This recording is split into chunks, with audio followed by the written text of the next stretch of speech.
if you truly, as a believer, if you truly believe and obey God, okay, then no man can take away your salvation. You cannot depart from the faith, and you cannot forsake your salvation because you're obeying God. Does that make any sense? Makes sense.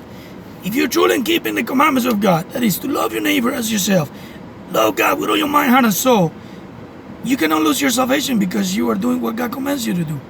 You go to heaven. If you keep yourself in holiness, you go to heaven.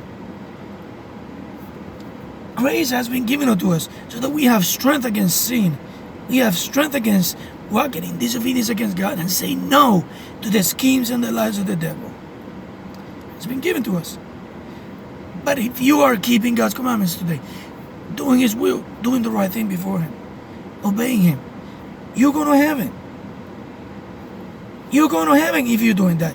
Give yourself a pat on the back. Look yourself in the mirror and say, I'm going to heaven.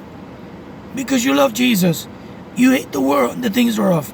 You love God with all your mind, heart, and soul. You hate sin and evil. You're going to heaven, my friend.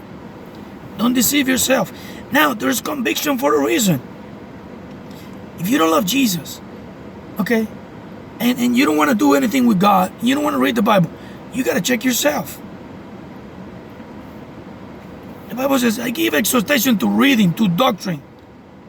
So, the scripture is here for us to read it. Some people say they don't love God, they don't want to believe in God, and they don't read the Bible. How can they grow more in the knowledge of God? How can they grow more in holiness? How can they know more of the will of God when they don't read the Bible? They can't. So we have to be about our Father's business.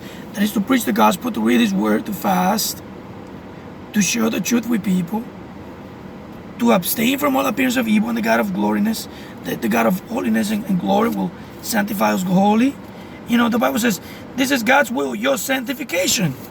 So that's another will of God, the sanctification of man. Absolutely. This is God's will as well, that you should believe in the Son of God, Jesus Christ. That's how we're saved, by believing in Jesus. But as a believer, you have to do what God commands you. You have to do what God commands you to do. He's your Father. You should obey your Father. You should be led by the Spirit of God.